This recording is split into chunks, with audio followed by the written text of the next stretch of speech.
immediately why you've had problems in relationships, first of all with yourself, then obviously with other people because you haven't used them, okay?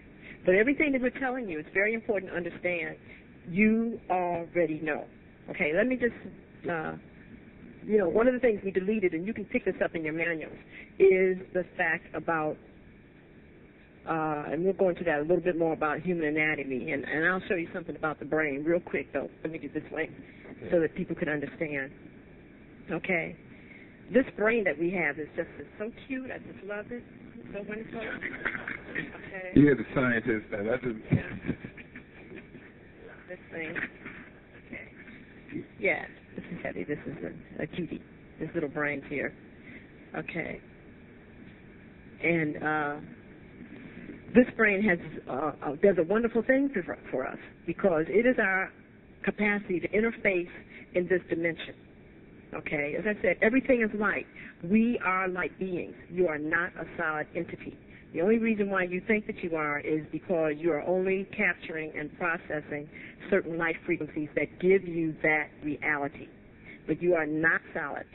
You are not a physical body per se. This is just an in-manifestation of the types of energy you are processing.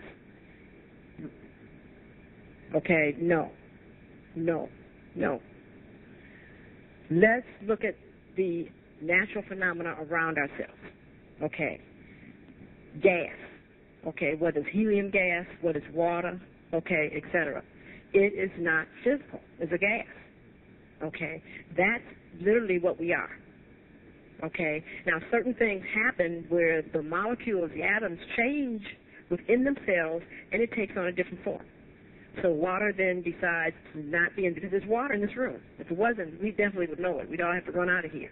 Our eyeballs would dry out, nose, everything. So there's water in here, even though it's not enough to make our clothes wet. But when it gets that heavy, that's when we say the humidity is high. So water had a state where it is totally invisible as long as we're only thinking every 7/10 of a second. Okay? Then certain things happen to it, and it then begins to take on a more three-dimensional awareness. And that's when we say that it's foggy outside or that it's a cloud. Okay? And then when its atoms even slow down more, it actually now becomes liquid water. Okay? And then when its atoms even slow down even more, it becomes ice. And then when it even slows down more, it becomes glacial. Do you understand what I'm saying? Right. So I'm saying that what you are looking at as your physical body is a very, very slow vibrational rate of yourself. Do you understand that? And that is actually the key for good health, that there's a vibrational rate of solidity that you can maintain that does not inhibit you from functioning at this dimension. When you become too solidified, you have problems at this dimension, and they call it arthritis, arteriosclerosis, all of these different things, okay, because you become too dense to be able to make the fluctuations that occur here in this dimension. Does that make sense? Okay, and therefore you're out of here if you don't change that. Okay, and so you can imagine then that it doesn't even make sense when you understand on an energetic level what has happened to you when you have arthritis, et cetera, that your vibrational rate has gotten too low for you to then take and put something that even has a lower vibrational rate in your body like a steel joint. Now, so that answers the question right there. Somebody go in and get a total knee and a total arm, and the whole problem is that you're vibrating too slow, and then you even get something that's even vibrating slower than you. And, and we talk about that didn't make sense. That's why they don't do well with those prosthetics, okay, because they're even adding to the problem, okay? And you have to understand that to change that vibratory rate requires more energy be added.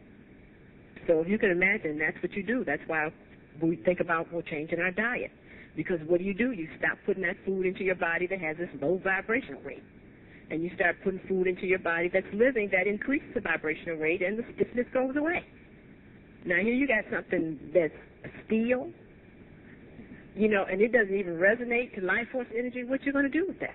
And what happens is that those people who, in their ignorance, have put that into their body, either have to go get it taken out, or either the body will actually extrude it out itself.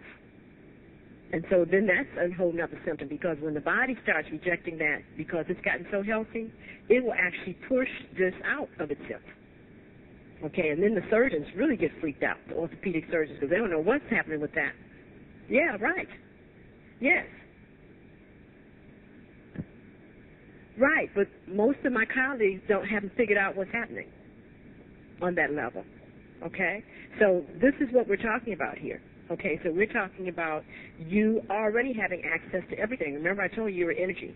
And so whether you're functioning at the level of gaseous water or whether you're functioning as a glacier is fine if it's appropriate for your purpose.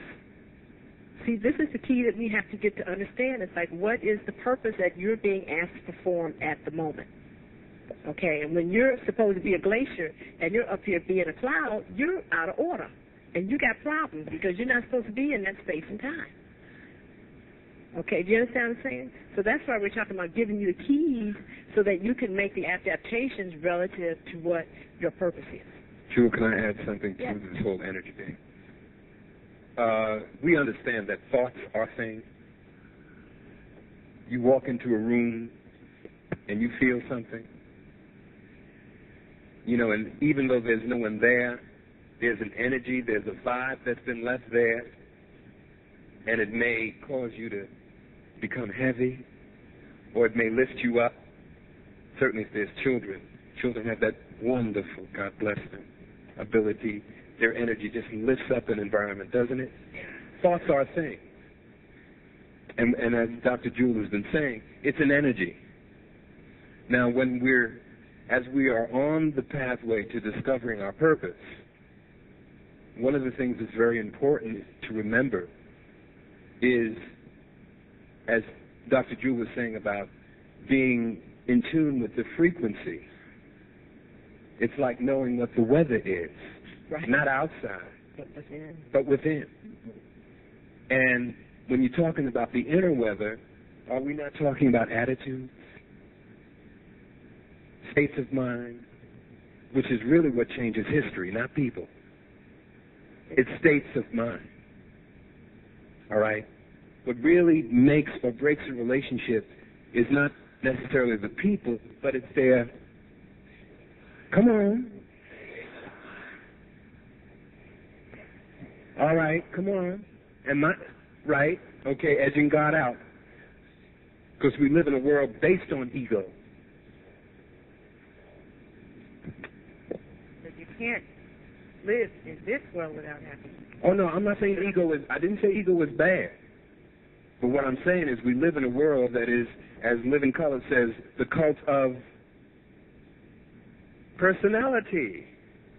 Personality. We're going to talk about the person in a minute. Mm-hmm. But what I'm saying is, when you get so, as we did the bonding initially, is to identify what?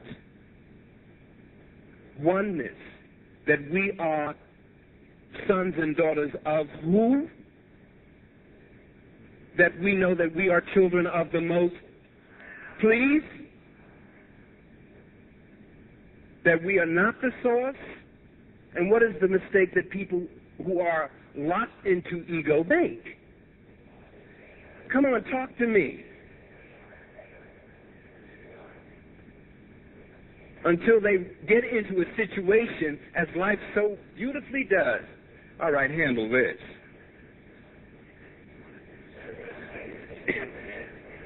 Have we all been there?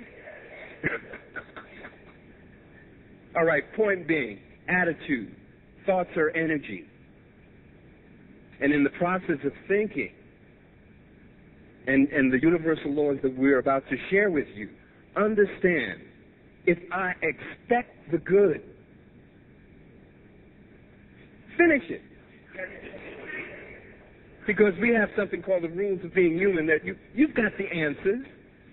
But Wayne, let me just do this for a minute. Go ahead. Okay, let me quickly. As I was saying, the brain is very interesting because the key here is that this is the transducer, it's also the amplifier, and it's the modulator of how all the energy